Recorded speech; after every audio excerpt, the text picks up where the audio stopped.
Welcome back to another episode of the Spaceman 2.0 Phoenix Truth Rising Show, here to point out the truth, and the truth shall set you free, here in the Phoenix Journals.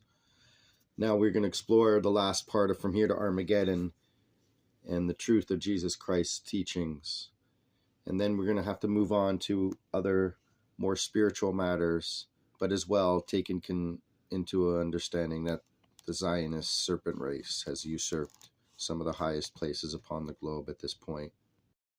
And as one of the subscribers was asking to go into some more spiritual information, this book is chock full of it. We're going to get into more spiritual understanding of your consciousness and how it relates to God. But having said that, within this book is all sorts of 1990 episodes of Iraq being invaded and Palestine being invaded and the Zionist masters doing what they want to do to that part of the Middle East. So since the 1990s, we've been hearing about Gaza. Let's take that into account as we realize our spiritual potential and truth in oneness with God. Now, having said that, origin and principles of scientific socialism, we must take into account and understand what is happening. So having said that, the Bolshevik Revolution in 1917 was all about Bolshevism and socialism and communism. And let's just go into some of the history of that with Moses Hess, starting it off with Moses Mordecai Levy and Karl Marx, who changed his name to Karl Marx, his friend Friedrich Engels. Okay, this is in 1850, 1862, wrote the Communist Manifesto. And then Russell Tate, and then Theodor Herzl came along in 1897, Basel, Switzerland. Okay, and then the Rothschilds bought Jerusalem in 1829, and so Rome and Jerusalem, you can look at the book, The Study in Jewish Nationalism. This is all controlled by Karl Marx socialism, communism agenda. A little bit better look at this communism, socialism, democracy that's trying to take place. Karl Marx, 1818, 1883, Friedrich Engels, 1820 to 1895. Vladimir Ilyich Lenin, okay, head of the USSR, 1917 to 1924, okay, 1870 to 1924. Then Leon Trotsky, lots to look at about what happened with him. 1879 to 1940, Theodor Herzl, 1860 to 1940, and Charles Taze Russell, 1852 to 1916, early Christian Zionist, Watchtower, started the Watchtower Herald of Christ's Presence, and the Watchtower Society, then it became the Jehovah's Witness. Theodor Herzl's part of the Zionist Congress, Basel, Switzerland, 1897. Okay, Trotsky led the Bolsheviks, all right, and through Bronstein, okay, 1879, 1940, allowed to travel freely from New York City. All the Trotsky's Bolsheviks traveled through Canada, through Halifax. Customs stopped them, but due to Bronstein and the Brofman family here, through the Rothschilds, they called Alexander Mackenzie King, told him to call the customs and tell him to let them go. So Brofman, through Rothschild, runs the show here in Canada. That's why there's that big building there in Quebec or in Montreal. But the Bolsheviks opposed to the Mensheviks, which are just a controlled opposition, thought bourgeois, democratic, and capitalism need to be first before socialism revolution occurred. They took out 60 million Christians, blood running in the streets knee high. So with that being said, let's look at the overview. Hollywood, Frankfurt School, Antonio Gramsci, Fabian Socialist, Communist Party, USA, Soviet Union, USSR, KGB, everything's connected in here. Right up from Hollywood, nonprofits, media, labor, education, churches, and government. Okay. Radical homosexual agenda right there in your face. They're telling you. They're doing this to destabilize our fellow man's natural way of living under the laws of God and the creation. So with that being said, let's get back to the laws of God and the creation, and that which will defeat the Antichrist that has withered its way into the highest realms of societies of public authority figures. So with part 30 of From Here to Armageddon, hopefully it's the last part, Let's see. It is only through the conditions of human life that man can develop his creative powers and spirit and utilize them. All other planes of existence are without mortal density and format. Man must daily effort at unfolding his powers and capabilities, for only thereby does he obtain experience in their usage. Man rarely even touches the fringes of his powers and capabilities, and once in deviation from the creative and God resource, he cannot touch them, for all else is given to destruction and tearing apart and away from the creation and source, the One. Man will never be able to deal with and laugh at death as long as he is not one with the creation, or for that matter, half death, for fear of the unknown is in man, which only perfection is able to perceive, because it is all-knowing. Instead of being guided by instincts and impulses, man should live in realization of wisdom and according to the law, and all else will fall into proper action. Man should listen to and weigh carefully the nudges that are given from truth, that his actions can be correct, for the all-knowing resource within can surely guide you. Man clutters his mind with trash and trivia until he can no longer even hear the voice within.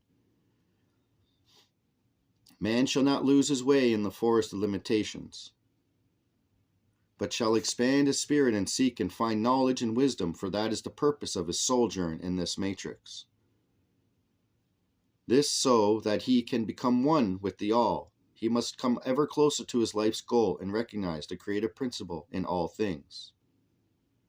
1,000 lights will help man on his path. If he watches and follows them, man will attain all his knowledge and wisdom, if he seriously strives for perfection.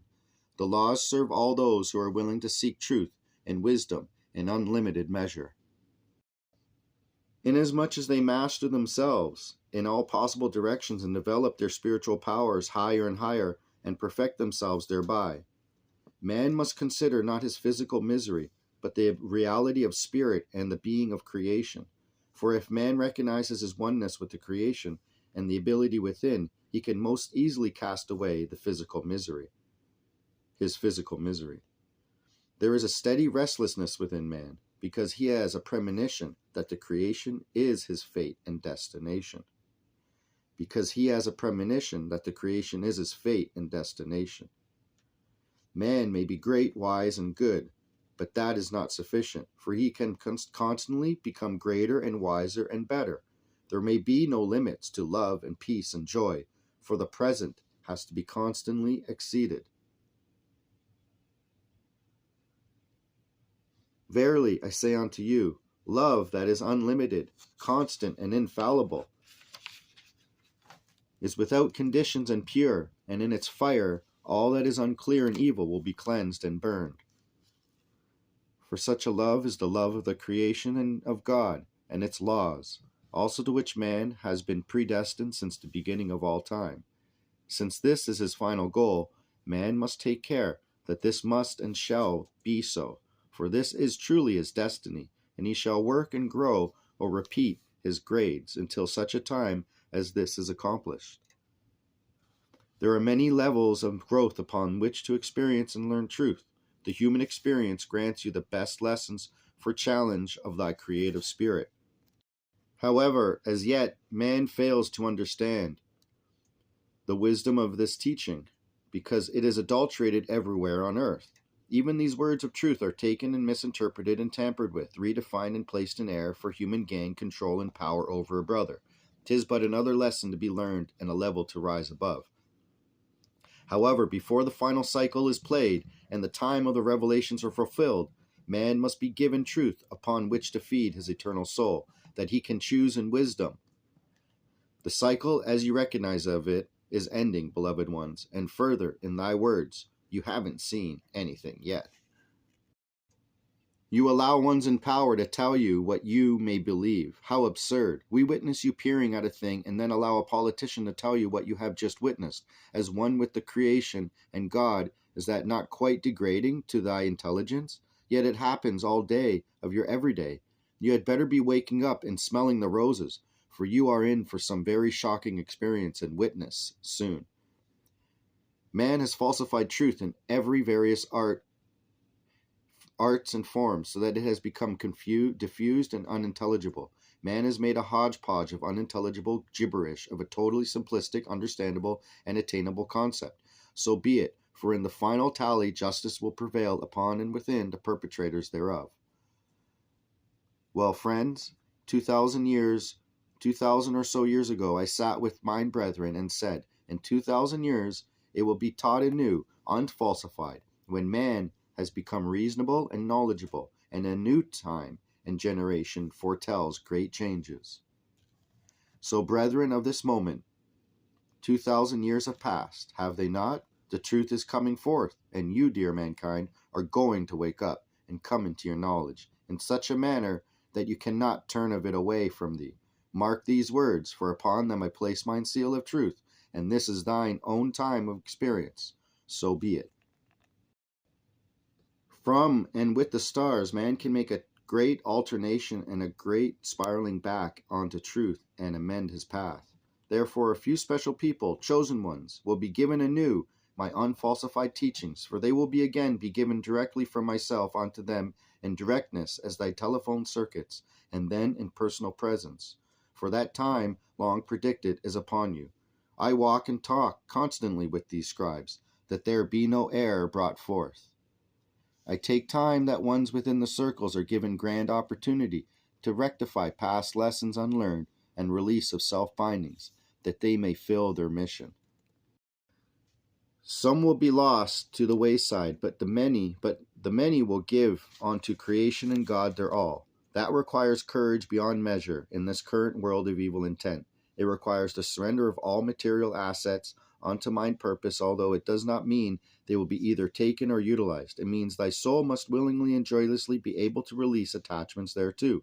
For, beloved ones, not of thy world will pass into the realms of the heavenly places. Even those whose bodies will ascend will be so changed in truth that they will not be so of the same cloth, that they will be changed into a whole cloth. You ones of mine must not fluctuate as the wind chime, to blow in whichever direction suits the passing breeze at any moment. Thy own needs will be set a second if a task need performance. Each must and will do of his accepted job, or he is not of me. So be it in Salah. For opportunity to fulfill thy commitments unto me made long past. Am I pausing in the program to allow participation? As with the insurance policy, you must purchase of it prior to the need of it. You ones must build of the facilities for my coming, for the dispersion of the promised final word, and for survival time within the transition itself. Man is not prepared for the impact of such vibrational and frequency changes as those which will occur in the day of transition. Thy earth is in rebirthing, and brethren, you cannot hold thy breath under the water long enough to survive. You better take of mine hand and learn to walk on the waters, if you choose to prevail. So be it.